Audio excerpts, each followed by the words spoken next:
Okay, dear students, today we would like to proceed with the next class. Today we will discuss the flux force relationship.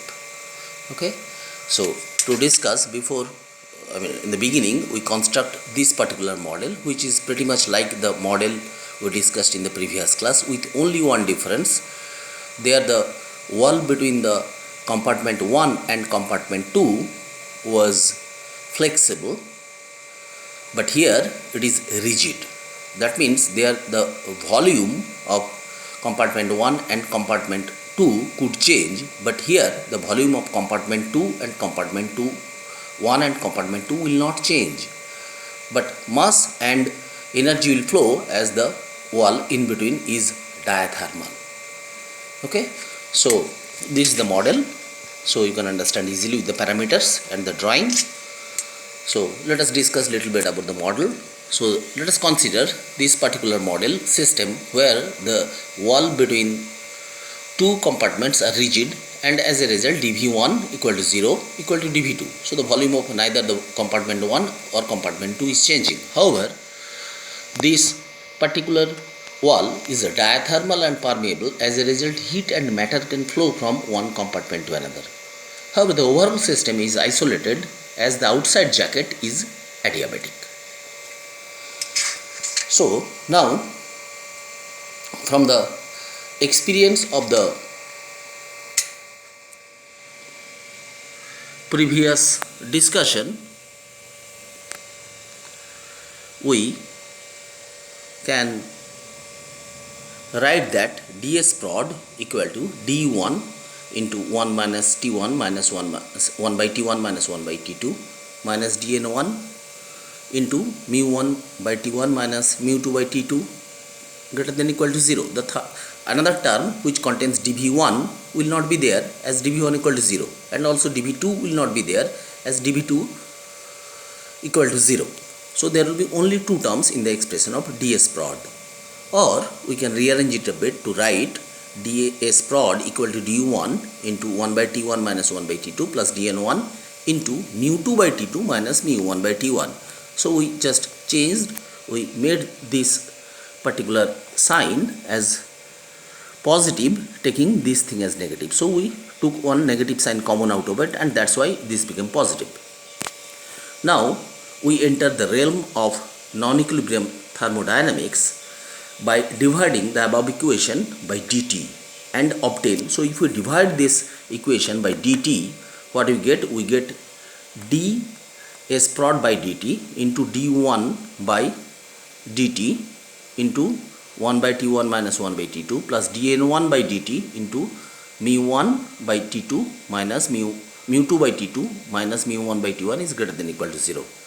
So this is a striking difference with the conventional thermodynamics, where in conventional thermodynamics the time is not a variable, but here we take the time derivative, so time becomes a manifesting variable. So that's the difference with the conventional thermodynamics with the non-equilibrium thermodynamics. That's why I have written, now we enter the realm of non-equilibrium thermodynamics by dividing the above equation by dt.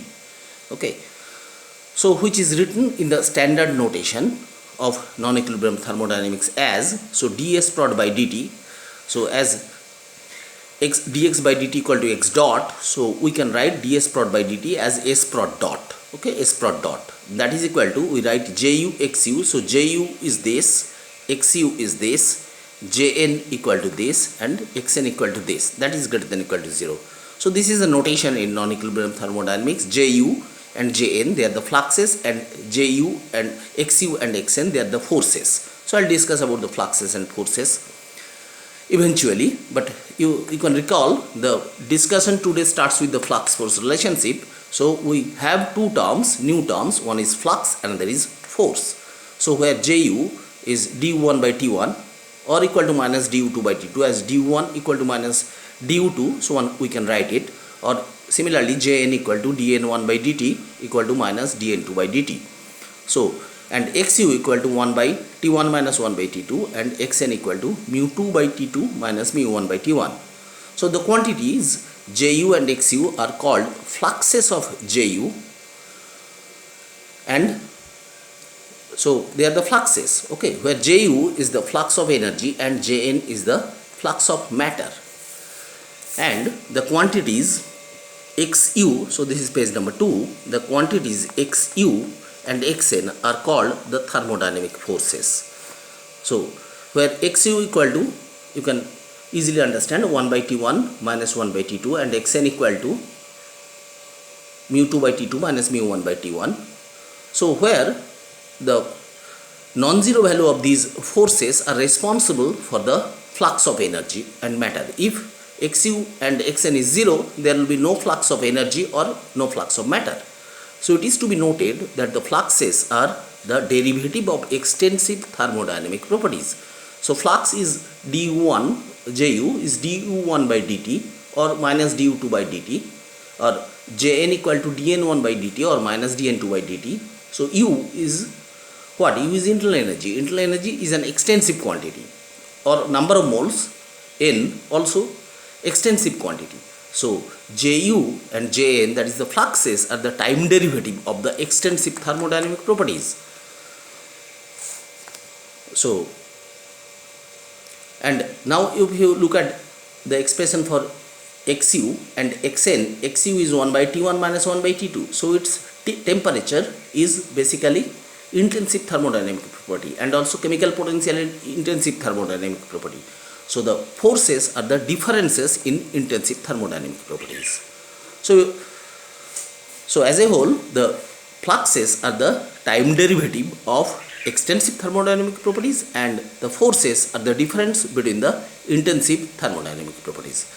So the equal to sign in the relationship of S prod dot, that is holds good only for the equilibrium state.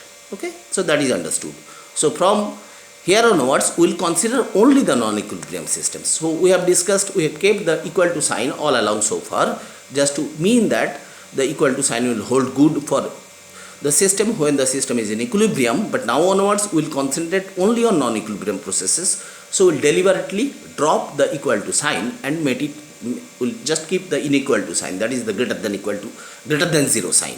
So we keep categorically use the inequality sign, that is S prod dot equal to Juxu plus Jnxn is greater than 0.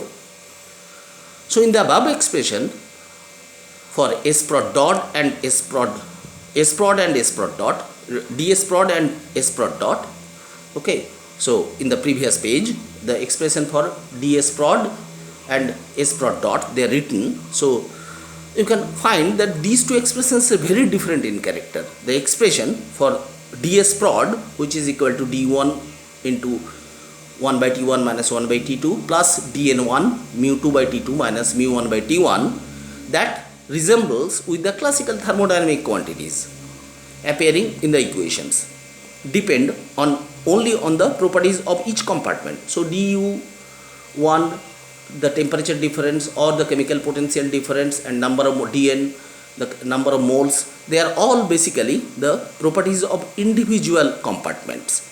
So as a result, this quantity appearing in the equation of S prod, ds prod, is, they depend only upon the properties of each compartment. On the other hand, in the expression for S prod dot, what is S prod dot? S prod dot we have found Juxu plus Jnxn. So where J equal to d1 by T1 and Jn equal to dn1 by dt. So the Ju is du1 by dt and Jn equal to dn1 by dt, which are the kinetic quantities.